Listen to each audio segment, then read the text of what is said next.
My name is Nora Calloway, and I am 34 years old. 3 weeks ago, my mother rang my doorbell for the first time in 9 years. She stood on my front porch in a gray wool coat with a rolling carry-on and a folded sheet of paper in her hand. The paper was not an apology. It was a list, handwritten, black ink, 5 neat bullet points. Every bullet had a dollar sign. Total, $887,000. She did not say she was sorry. She did not ask about her grandchildren. She said, "We need to have an honest conversation about this family's future." But here is what my mother did not know. I had been keeping a list of my own for 9 years. Every birthday card she returned unopened. Every call she let go to voicemail.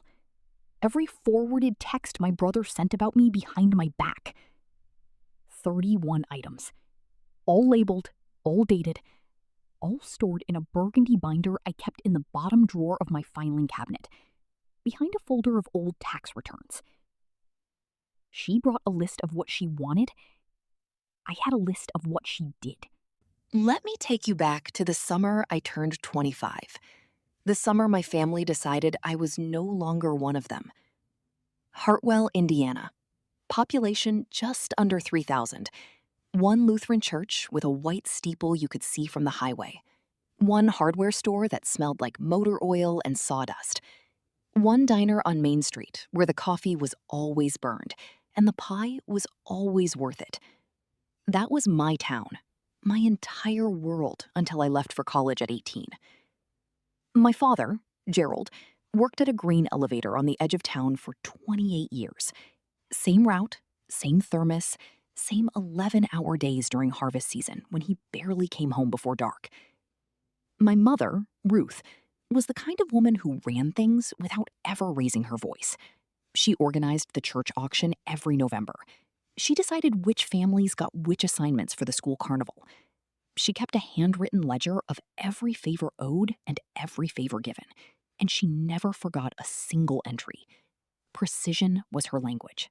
My brother, Derek, was 3 years younger, and everything I was not. Effortless and easy with people, the kind of boy who got voted class president sophomore year and acted like it was obvious. Mum called him her sunshine kid. Dad took him fishing every Sunday. I was the one who won the science fair 4 years in a row and never got a celebration dinner. I was the one who read the whole encyclopedia set by the time I was 12. I do not say this out of bitterness. I say it because you need to understand the landscape. In our house, love had a geography, and Derek always lived at the centre of it. At 18, I earned a full academic scholarship to Purdue University, first Calloway to set foot on a college campus. Mum helped me pack my trunk and tucked a card inside with her handwriting on the back. "You carry this family's best with you. Come home often." I kept that card for 16 years. It is still in my filing cabinet, right next to the burgundy binder. It was the last kind thing she ever wrote me. I met Daniel Osei during the fall semester of my junior year, in an advanced econometrics course that most people dropped by week 3. He stayed. He sat near the window and worked through problem sets like they were puzzles he genuinely enjoyed. No urgency, no performance, just quiet concentration. He was from Columbus. His mother, Abana, had emigrated from Ghana in her 20s and spent 30 years building a life as a licensed practical nurse. His father had been in the picture briefly and then wasn't. Abana raised Daniel alone, working overnight shifts so he could do homework under good lighting and eat a hot breakfast before school.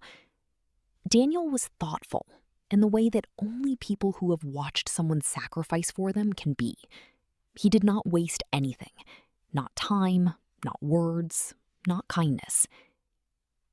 Our first real conversation happened outside the library at 10 at night. He was eating a granola bar. I was eating cold leftover rice out of a container. We talked for 2 hours. He told me he wanted to build something that helped small business owners understand where their money was actually going. I told him I wanted to work with numbers that told real stories about real people. He said we were talking about the same thing. We dated for 2.5 years before he proposed. Steady years, unremarkable on the outside, built on a foundation of real conversation and shared purpose. He met my parents 3 times. The first visit, Mom smiled too wide and mispronounced his last name twice. The second visit, she pronounced it correctly, but did not look at him when she said it. Dad shook his hand both times and said almost nothing. I told myself they just needed time. Small town people, slow to warm up. Derek was the honest one. Pulling me aside at Christmas, he said, "You know Mom's never going to be all right with this, right? You might as well stop pretending otherwise." I told him he was wrong. I believed it when I said it. Daniel proposed on a Sunday morning in our apartment kitchen. No grand gesture. He just set down his coffee mug, looked at me across the table, and said, "I want to build a life with you. I want to do all of it with you. Will you let me?" I said yes before he finished the sentence. I called home that night. Mom picked up on the second ring. I told her. The line went silent for 9 full seconds. I counted. Nora, you need to think carefully about what this means for all of us. Not congratulations. Not tell me about him, tell me how he proposed. A warning, measured and deliberate. Dad picked up the extension, cleared his throat, said nothing. 2 days later, Derek texted, "Mom hasn't stopped crying since you called. Real nice, Nora." 3 weeks after that, a letter arrived. Mom's handwriting on ivory stationery. She wrote 5 paragraphs. The final one read, "If you go through with this, you are choosing him over your family. We will not be present for it. We cannot support this. And if you walk down that aisle knowing how we feel, do not expect to walk back through our door. He is not what we had in mind for you, and he never will be." I read the letter 4 times. Then I folded it and put it in a manila envelope. Something in me, the part that dates every receipt and keeps every bank statement, told me not to throw it away. I did not throw it away. We married on a Saturday in April at the county courthouse. 14 guests, all friends, all from Daniel's life or our shared one. His mother, Abena, arrived the night before with a covered dish of jollof rice and a pressed white dress she had bought specifically for the occasion.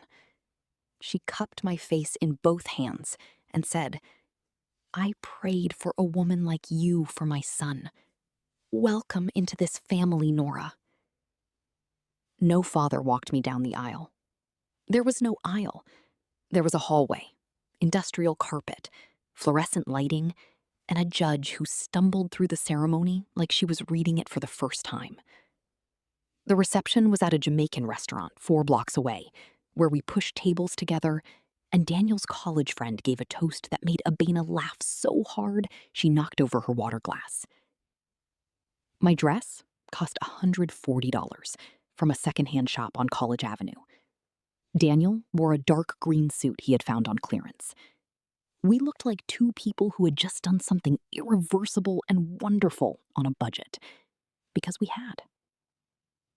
That night, sitting on the edge of the bed with a bouquet of grocery store carnations on the dresser, my hands shook. Not from doubt, from grief. I had just gotten married, and the 2 people who raised me had not cared enough to witness it. A week later, I mailed a card to Hartwell. Inside was our courthouse photo. Daniel and me on the front steps, grinning, his arm around my waist. I wrote, "We are happy. I hope you can be happy for us someday." The card came back 11 days later. Red stamp, Return to sender. I held the envelope for a long time. Then I opened the manila folder, picked up a red pen, and wrote, Item 2, wedding photo. Mailed April 19. Returned April 30. That was how the binder started. Year 1 was the hollowing out year. I called Mom 4 times. Voicemail every time. I left messages, careful and short, the kind where you choose each word because you know she might listen once and never again. Hi, Mom. Just wanted to say hello. Daniel is good. I passed my CPA exam. I miss you. Whenever you're ready, I'm here. She never called back. I sent birthday cards for her and Dad. All 3 came back. Christmas card came back. Dad sent 1 text in February. 5 words. Give your mother more time. No follow-up, no second message. Those 5 words sat in my phone like a stone at the bottom of a jar. Derek posted a family photo in March. Mom, Dad, Derek, and his girlfriend at a Sunday roast, smiling. Captioned, "The whole crew." I was not in the photo. I had not been invited to the dinner. I printed the screenshot, not to wound myself, because I had started doing something instinctive and necessary, filing things. Every returned card, every unanswered call, every piece of documentation that my family had decided I no longer existed. The manila folder ran out of space by spring. I bought a binder, burgundy, 3-ring, with tabbed dividers for each year. I labeled each item in red pen. Item 1 through 7, year 1. By year 2, Daniel had quit his corporate job. Not recklessly. He had spent 8 months building a prototype on evenings and weekends. He set up a desk in our second bedroom. 2 monitors, a second-hand chair, a whiteboard. I came home from my accounting job each evening, reheated whatever we had made in bulk on Sunday, and sat beside him reviewing models until midnight. I built the pricing structure and the client reporting templates. I wrote the onboarding documentation. I tested the software against real financial data from 3 small businesses that agreed to pilot it for free. ClearLedger launched in month 7 with 6 clients and a free trial that crashed on the second day. We fixed it by morning. I also, that year, upgraded the binder, bought a second set of dividers, added red pen tabs, transferred everything from the manila envelope. 14 items by the end of year 2. I was not building a case. I was not planning anything. I was doing what accountants do, keeping records, because records are the only thing that does not lie. Mia and Jonas arrived on a Thursday in October. 5 pounds, 13 ounces, and 6 pounds, 1 ounce, respectively. Jonas came out furious. Mia came out studying the room. Daniel held 1 in each arm and stood at the hospital window and said quietly, "They are going to know every single day that they are loved." I had never heard him say anything that made me want to cry harder. Abina flew in the next morning. She stayed 3 weeks. She cooked, she cleaned, she rocked Jonas at 2 in the morning while I nursed Mia. She brought handmade blankets, coral and cream for Mia, navy and gold for Jonas, and 2 small keepsake boxes with their names carved into the lids. That was what a grandmother looked like. I had sent Mom the ultrasound photos 5 months earlier. Returned. I sent birth announcements. Returned. I sent a photo of Jonas asleep on Daniel's chest and Mia gripping my finger with her whole fist. Returned. Items 15, 16, 17. Derek texted a mutual friend from high school. The friend screenshotted it and sent it to me without a word. Derek's message read, "Her kids basically don't have grandparents on her side. That's the choice she made."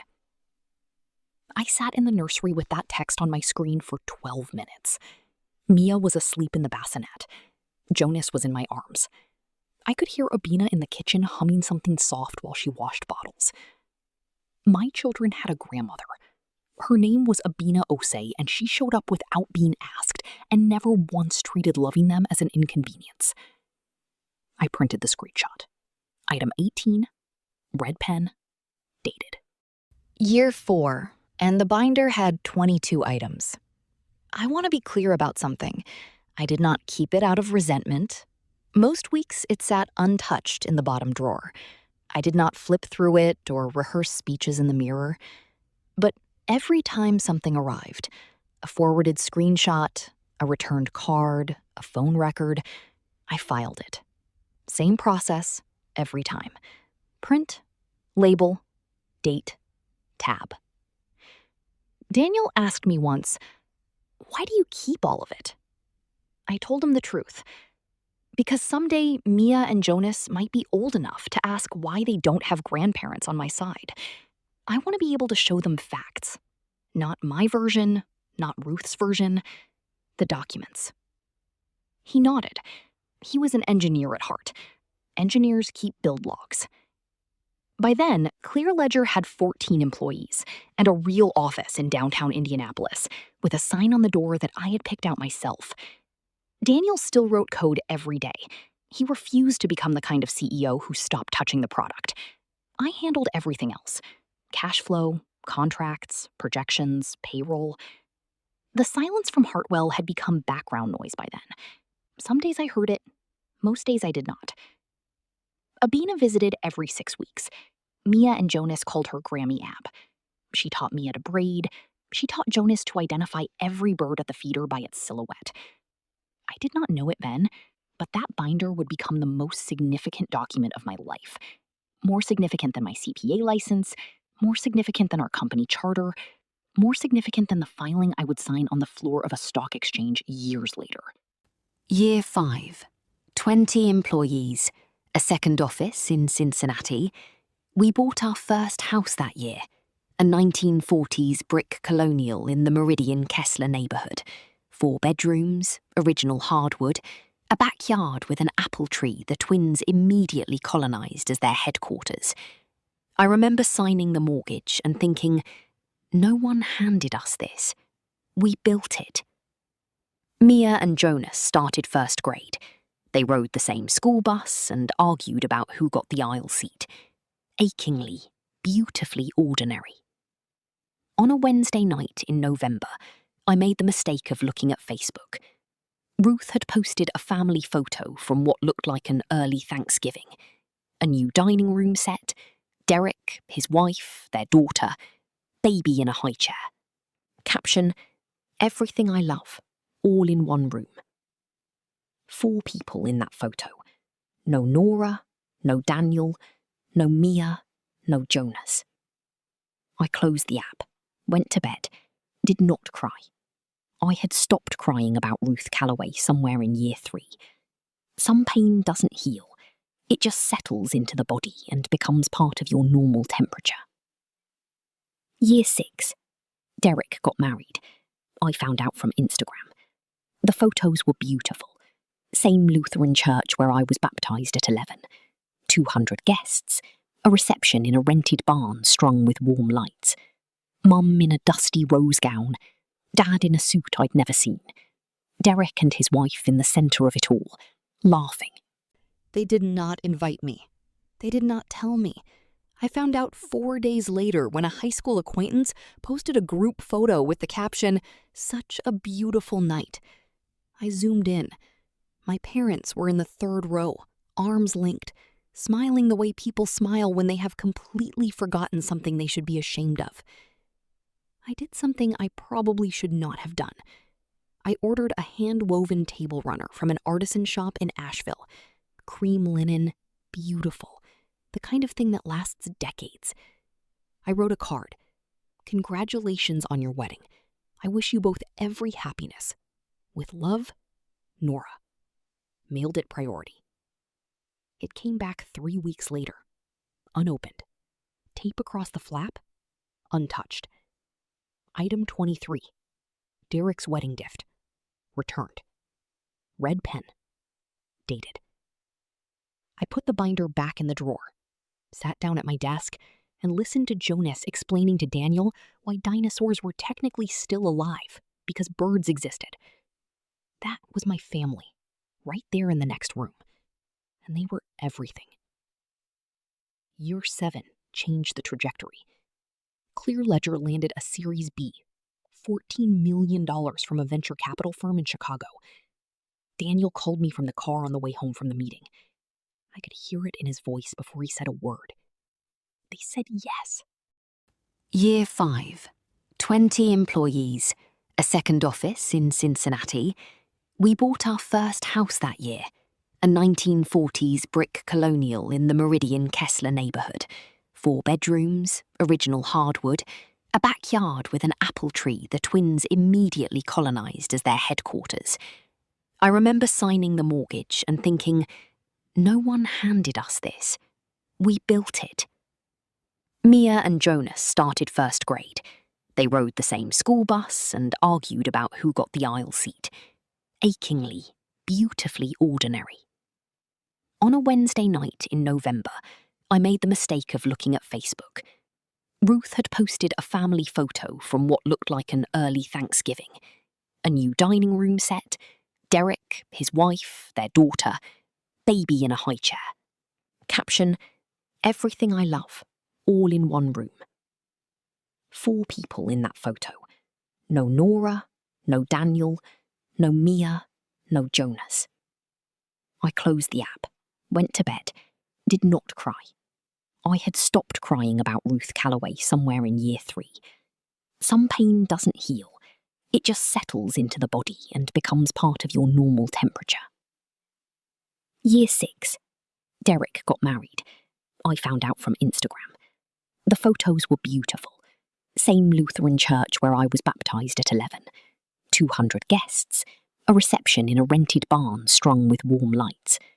Mum in a dusty rose gown. Dad in a suit I'd never seen.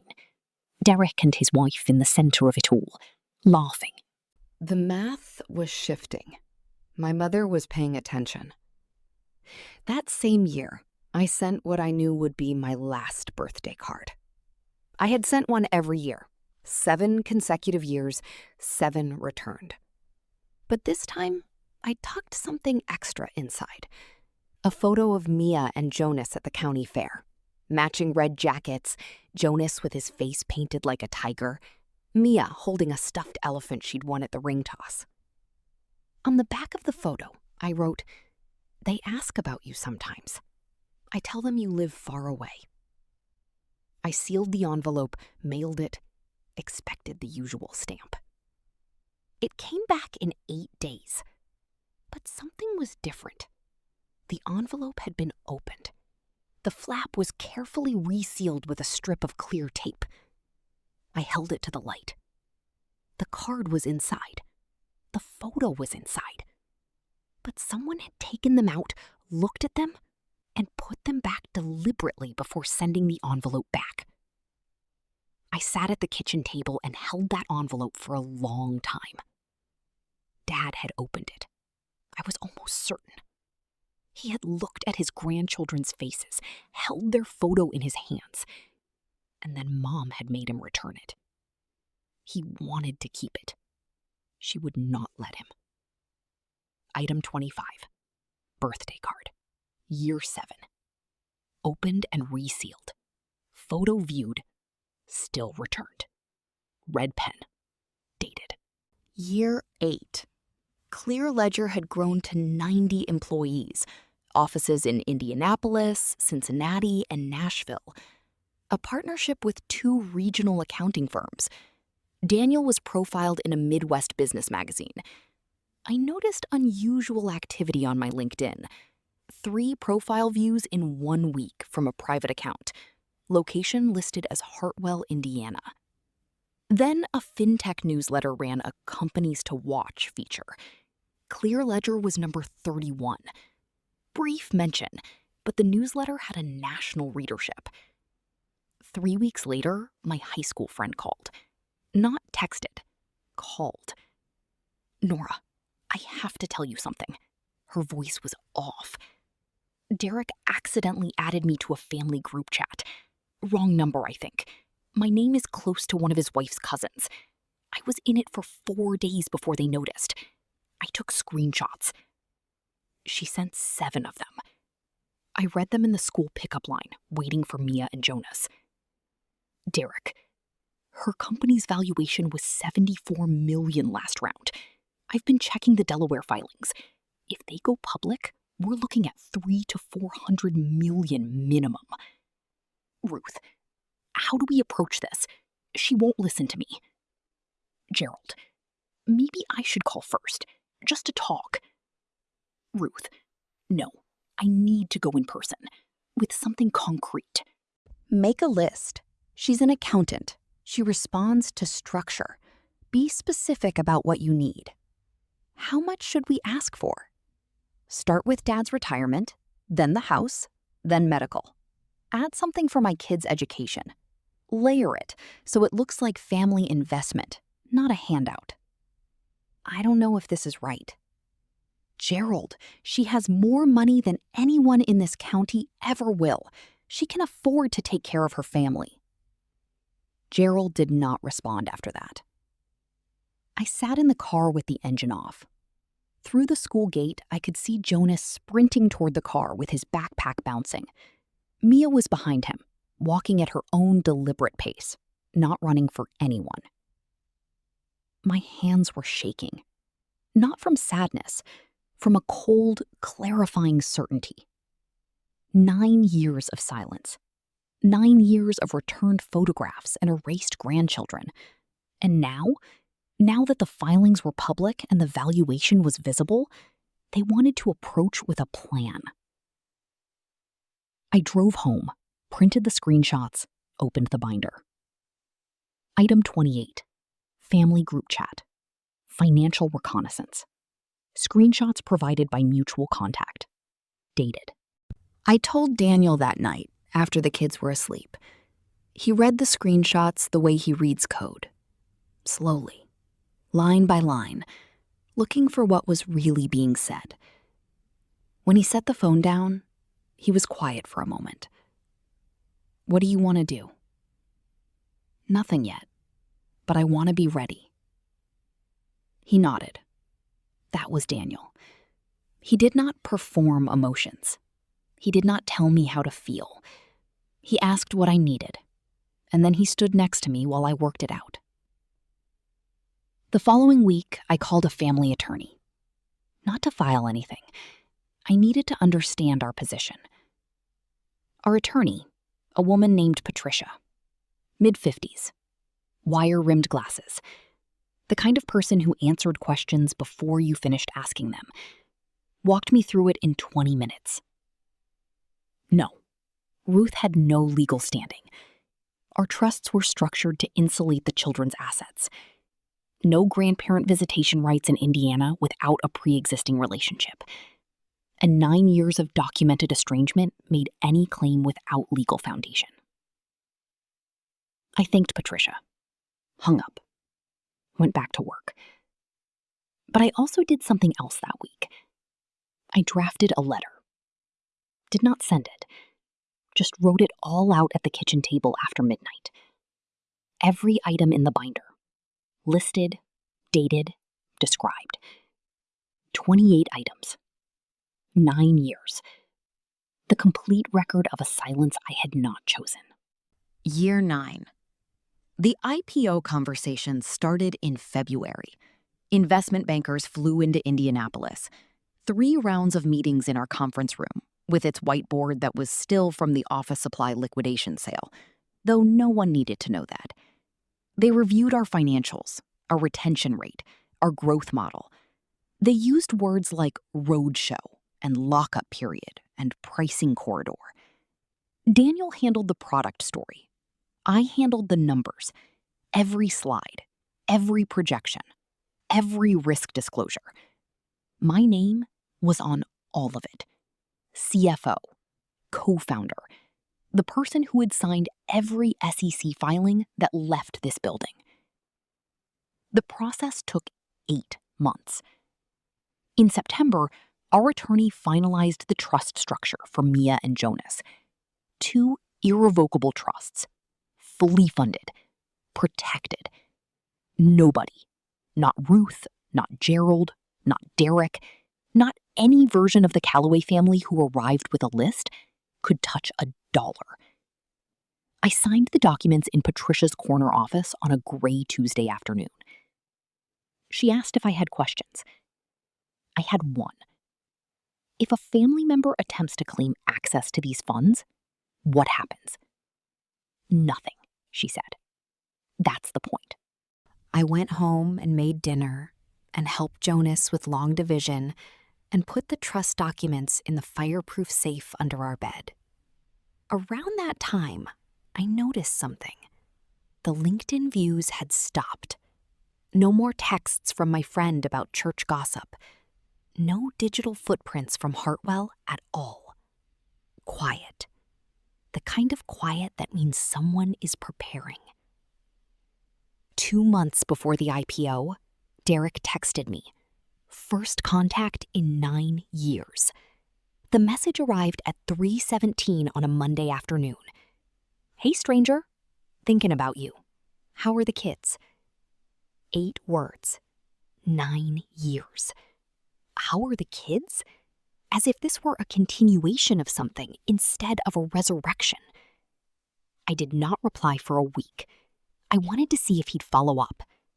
He did. I'm going to be in Indy next month for a conference. Would love to grab lunch. I agreed to meet him. Not at our house. A sandwich place in Fountain Square. Public. Neutral. An hour. No more. Derek showed up in a blazer and dress shoes, overdressed for the restaurant he'd suggested. He hugged me too long. He said, "You look incredible," 4 times in the first 15 minutes. Then the questions started. How big was our house? What neighborhood? Were the kids in private school? How many employees now? Had Daniel stepped back from day-to-day operations? Was there another funding round coming? I counted 29 questions. Not one of them was "I'm sorry." Not one was "I've missed you." Not one acknowledged that 9 years had passed since he told a mutual friend that my children had no real grandparents. Halfway through lunch, I noticed him glancing at the parking lot. He'd seen my car when I pulled in. He took out his phone and held it at an angle I recognized. He was photographing it. Cataloging. Reporting back. I let him finish his coffee. I answered everything vaguely, the way you answer a stranger's small talk. When we hugged goodbye, he held on too long again. That evening, I opened the binder. Item 30. Derek reconnaissance lunch. Dated. Notes. 29 questions documented. Vehicle photographed. No apology. No acknowledgement of estrangement. I called Patricia the next day. They're coming, I told her. My mother. Within weeks of the IPO. She'll have demands. Patricia asked what kind. I told her about the group chat screenshots, about Derek's instructions to layer it and make it look like family investment. She was quiet for a moment. You have documentation. I have a binder. How thorough? 30 items. Dated and sourced. 9 years. Another pause. Nora, you don't need me for this. The legal structure is done. The trusts are signed. What you're describing isn't a legal confrontation. It's a personal one. And for that, you just need to decide what you're willing to say. Nora, honey, I saw you on the television last night.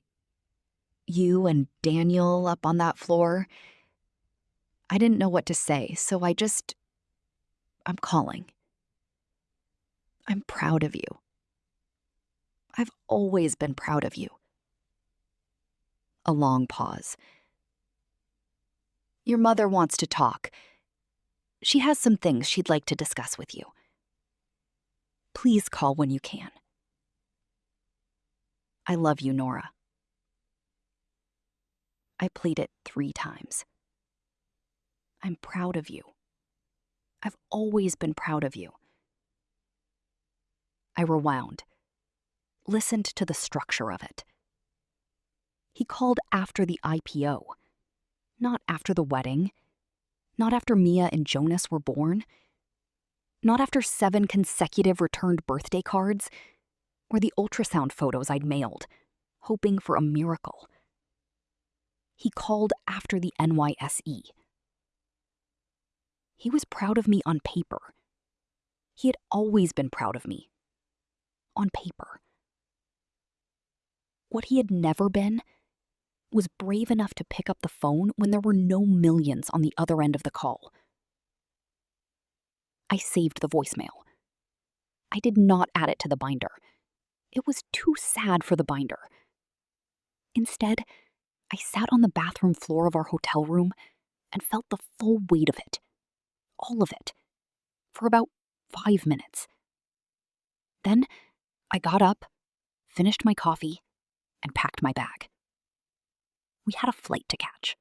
I stood at the edge of the trading floor and stared at the number on the board and thought, check the formula. Too many zeros. But the formula was correct. I had built the model. CNBC mentioned us in a segment. Forbes put Daniel in a sidebar. An Indianapolis TV station ran a 2-minute piece. Local fintech founders ring the bell at NYSE. We celebrated with room service in our hotel room overlooking Lower Manhattan. Mia and Jonas were back in Indianapolis with Abena, who had flown in for the week. Daniel fell asleep on the couch at 9 o'clock, still wearing his suit jacket. I stayed awake. I checked my phone. 6 missed calls from area code 765, Hartwell, Indiana. 3 from a number I didn't recognize. 1 from Gerald, 1 from Ruth, 1 from Derek. I set the phone face down on the nightstand and stared at the ceiling. 9 years. 45 million. And suddenly, Nora Calloway was worth knowing again. Gerald's voicemail arrived the next morning while I was making coffee. His voice was older, thinner. The cadence I remembered from childhood, deliberate, measured, a man who chose words the way he chose tools, was still there, but something under it had cracked. Item 30. Derek reconnaissance lunch. Dated. Notes. 29 questions documented. Vehicle photographed. No apology. No acknowledgement of estrangement. I called Patricia the next day. They're coming, I told her. My mother. Within weeks of the IPO. She'll have demands. Patricia asked what kind. I told her about the group chat screenshots, about Derek's instructions to layer it and make it look like family investment. She was quiet for a moment. You have documentation. I have a binder. How thorough? 30 items, dated and sourced. 9 years. Another pause. Nora, you don't need me for this. The legal structure is done. The trusts are signed. What you're describing isn't a legal confrontation. It's a personal one. And for that, you just need to decide what you're willing to say. I closed the binder, put it back in the bottom drawer, and sat at my desk, looking at the framed photo beside my monitor. Daniel and me and the twins at the Indiana dunes, all 4 of us squinting into the sun. Jonas on Daniel's shoulders. Mia holding my hand, not looking at the camera, looking at something in the distance with that expression she always had, like she was calculating something the rest of us hadn't noticed yet. That was my answer. Right there in the frame. My friend called me on a Friday. Nora, Derek is telling everyone in Hartwell that you live in a mansion. He's been talking about the Tesla and the house and the private school. The kids go to public school. I know, that's not the point. Your mom is planning a trip. She told Linda at the church women's group that she's going to Indianapolis next week. She's booked a flight. I leaned against the kitchen counter. I know. You know? I've known since the group chat, since the Series B, since the LinkedIn views. Silence on the other end. What are you gonna do? I'm gonna open the door. She sounded surprised. You're gonna let her in? I'm gonna let her talk. And then I'm gonna show her what I've been keeping in my filing cabinet for 9 years. I hung up and stood in my kitchen. The kitchen where Jonas built elaborate structures out of the fruit bowl, and where Mia sat on the counter doing long division, and where Daniel made Sunday morning pancakes without ever measuring anything. Abina's photo was on the refrigerator, next to the twins' school portraits and a postcard Jonas had sent himself from a field trip. Grammy Ab, the only grandmother they had ever known. Ruth was coming. I had known it since the group chat, since the profile views, since Derek's 29 questions at a lunch he dressed up in a blazer for. The numbers had changed, and Ruth Calloway was coming to settle an account. But I was not the girl who had left Hartwell at 18 with a scholarship and a mother's card that said, "Come home often." She arrived on a Wednesday at 10:22 in the morning. I was at the kitchen window when the rideshare pulled up. She got out slowly. Gray wool coat, black slacks, the same pearl earrings she had worn to church every Sunday for as long as I could remember. A carry-on suitcase, worn at the corners. She stood on the sidewalk for a full 30 seconds before she walked toward the door. I watched her look at the house. The craftsman details, the porch swing, the flower beds Daniel had put in last spring. She took it in the way someone takes in a balance sheet, looking for the number that tells the whole story. The doorbell rang. I opened it. We stood 3 feet apart. She looked older. More gray, more lines. Her eyes, the same shade of hazel as mine, were already wet at the corners. Iris. No, Nora. Mom. A silence. 4 seconds. I came to talk about the future. The children's future. What family means. I looked at her suitcase, at the folded paper in her right hand. Come in. I did not take her to the living room. I took her to the kitchen. The kitchen had a table. It had good light. It had the refrigerator covered in school drawings and Abina's photo, and the world map with Mia's pins marking every country she intended to visit. The kitchen was where truth lived in this house. She sat at the table. I poured 2 glasses of water. No coffee. Coffee was for people who were staying. Her eyes moved around the room. They stopped at the refrigerator, at Abina's photo, Grammy Ab with Jonas and Mia on the beach at Put-in-Bay, all 3 of them laughing with their eyes shut. Ruth stared at it for a long moment. Something moved across her face. I could not tell if it was guilt or hunger. Then she unfolded the paper. Her handwriting, black ink, 5 bullet points. She read them aloud. Retirement supplement for herself and Gerald, $400,000. College fund for Derek's children, $180,000. Gerald's hip replacement and rehabilitation, $52,000. Mortgage payoff on the Hartwell house, $175,000. Monthly support, $2,500. She folded the paper and placed it on the table between us. This is what families do, Nora. Your father gave 30 years of his life. You have the means now. It's time to give back. I stared at the list. $807,000. Itemized and calculated, delivered like an invoice. Not once during the reading did she say my name with the word sorry attached to it.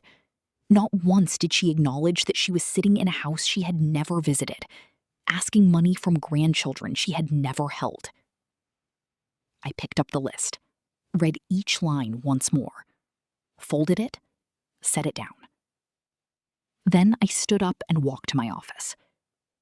The filing cabinet was exactly where it had always been.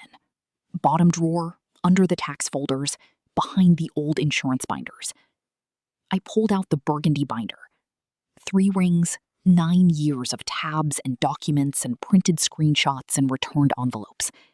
It was heavy, the kind of weight that comes from a decade of documentation. I carried it back to the kitchen and set it on the table beside her list. 2 documents.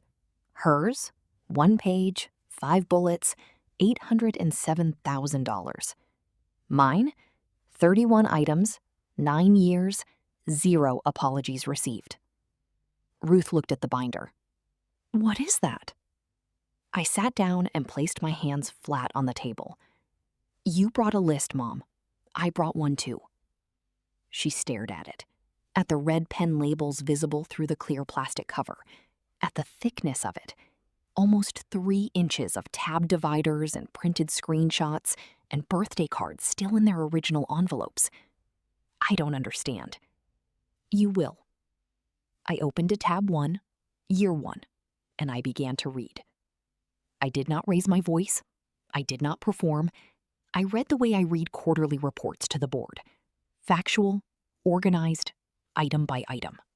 9 years of evidence, documented and dated, every returned card and ignored voicemail and forwarded screenshot, every piece of proof that Ruth Calloway had systematically erased her firstborn daughter from the family ledger. Not because I had done anything wrong, because I loved someone she refused to accept. I laid the envelopes on the table one by one. White rectangles, red stamps, each one a door I had knocked on that she had refused to open. These are the birthday cards I sent you every year for 9 years. Every single one came back. Ruth's mouth opened, closed. I'm not finished. Year 2, voicemail transcripts, unanswered call logs, the Facebook post captioned "The whole crew" with no Nora, no Daniel, no Mia, no Jonas. Year 3, Derek's text, forwarded to me. Her kids basically don't have grandparents. That's the choice she made. I read it aloud slowly. Ruth pressed her fingers to her lips. Her eyes filled. I was hurt, Nora. You chose him over us. I didn't leave.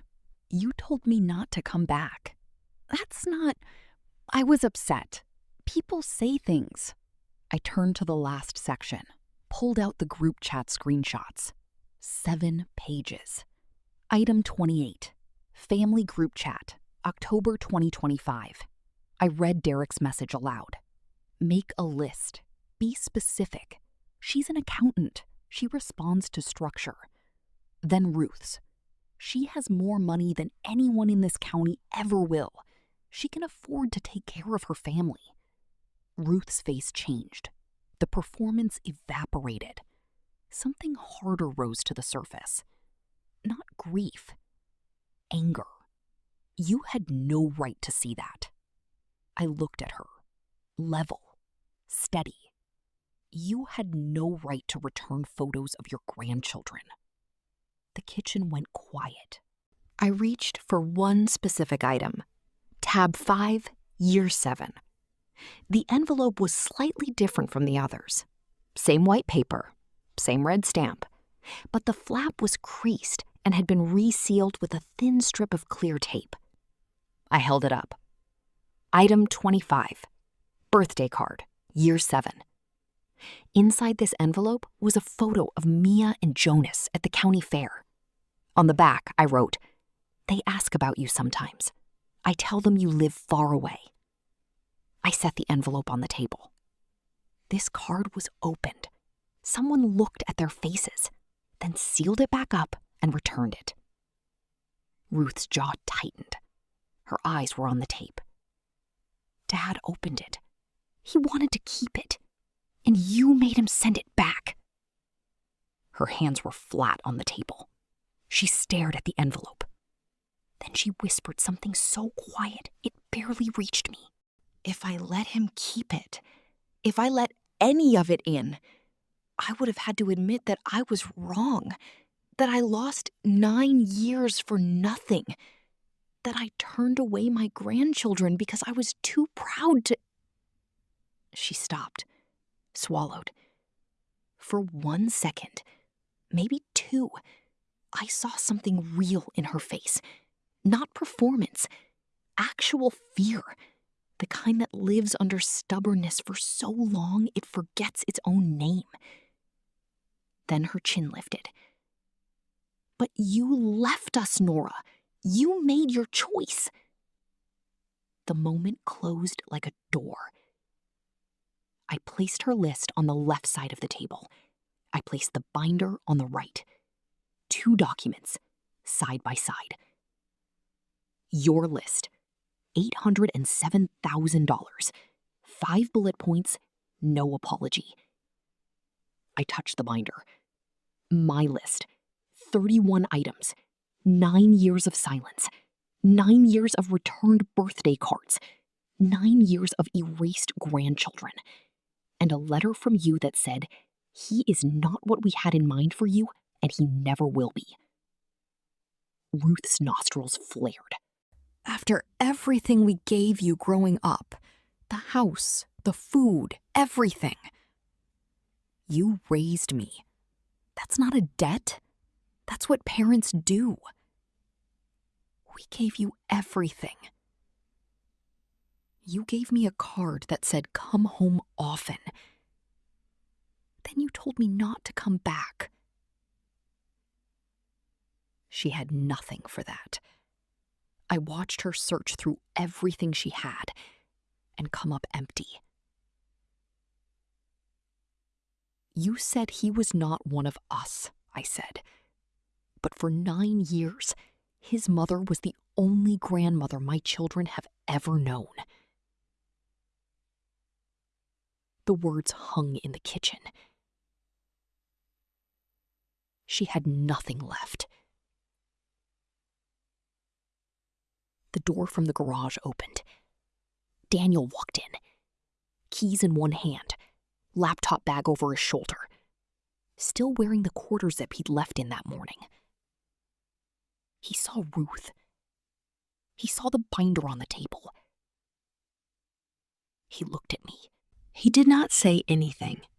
He set his bag on the counter, crossed the kitchen, put his hand on my shoulder, and sat down beside me. That was it. No speech, no performance, just a man sitting next to his wife because she needed him there. Ruth looked at him. The man she had decided 9 years ago was not what she had in mind. He was wearing a flannel quarter zip and running shoes and a watch that cost less than her pearl earrings. There was nothing that announced $45 million about him. He was just a man. A good man. A father who rocked newborns at 2 a.m. and made pancakes without measuring, and sat next to his wife without needing to be asked. Ruth stared at his hand on my shoulder, at the space between us. No performance, no tension, no need for anything to be said. She understood. I had not needed the Calloway family. I had built my own. I spoke the way you deliver a final figure on a balance sheet. Factual, complete, no revision pending. Mom, I'm not going to give you money. She opened her mouth. I continued. Not because I can't afford it. Because the moment I hand you a check, you'll tell yourself, and you'll tell Derek, that this is what family does. You'll rewrite the 9 years as a rough patch, as a misunderstanding, as something that got resolved. I picked up her list and held it out. It wasn't a rough patch. It was a choice. Every returned birthday card was a choice. Every ignored voicemail was a choice. Every photo of your grandchildren that you looked at and sent back was a choice. Those were your choices. She did not take the list. If you want to know Mia and Jonas, really know them, not as line items on a financial plan. That starts with an apology. Not to me, to them. And it doesn't start today. It starts when you're actually ready to mean it. Ruth stood up. The chair scraped against the tile. She picked up her suitcase, walked to the front door. She stopped, turned around, looked at me, looked at Daniel's hand, still on my shoulder, opened her mouth, closed it, walked out. The door clicked shut behind her. Not a slam, a click. The sound of someone leaving who understood, at least in this moment, that she had lost something she could not purchase back. 2 weeks passed. Daniel and I did not discuss Ruth much. Not because we were avoiding it, because there was simply not much left to say. She had come with a list. I had shown her a binder. She left without apologizing. The account was settled. Mia and Jonas never knew she had visited. They were at school both times, when she arrived and when she left. I preferred it that way. They would learn about Ruth Calloway when they were old enough to understand that some people can only see you clearly when there's a number attached to your name. Gerald called on a Thursday morning. I was at my desk, reviewing a vendor contract. Nora? His voice cracked before he got through the word. Your mother told me what happened. I need to say something.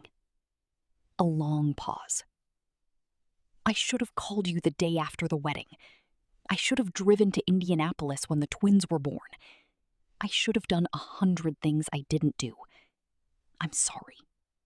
Not because of the money. I don't want anything from you. I want to know my grandchildren. If you'll let me try. I was quiet for a long time. 17 seconds. I counted.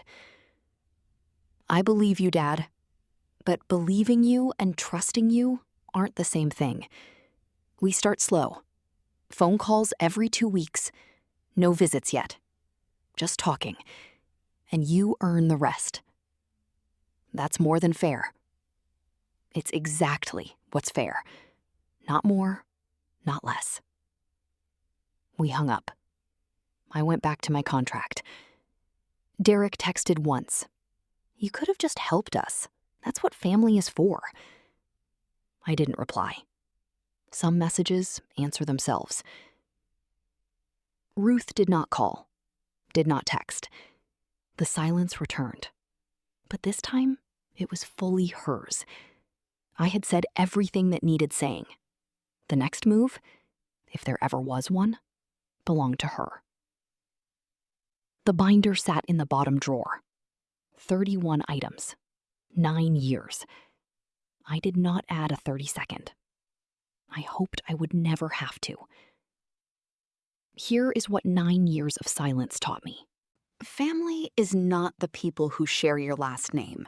It is not the people who show up when your net worth changes and suddenly remember that they always believed in you. Family is the people who show up when your world is small, when your apartment is cold and your prototype keeps crashing and your babies need someone to love them. The people who fly in without being asked and crochet blankets and stay for 3 weeks and teach your son to name birds by their silhouettes. That is family. It was never about the money. It was about showing up. And some people only show up when the light is right.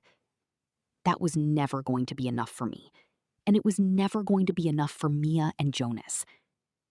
31 items, 9 years, 1 burgundy binder, and a family I built myself, from scratch, from love, from showing up every single day when it mattered. Take a moment to comment your city or country. I love connecting with you all. Thank you for listening and supporting, and be sure to subscribe for more stories. More are coming your way soon. Until next time, stay kind to yourself and stay strong.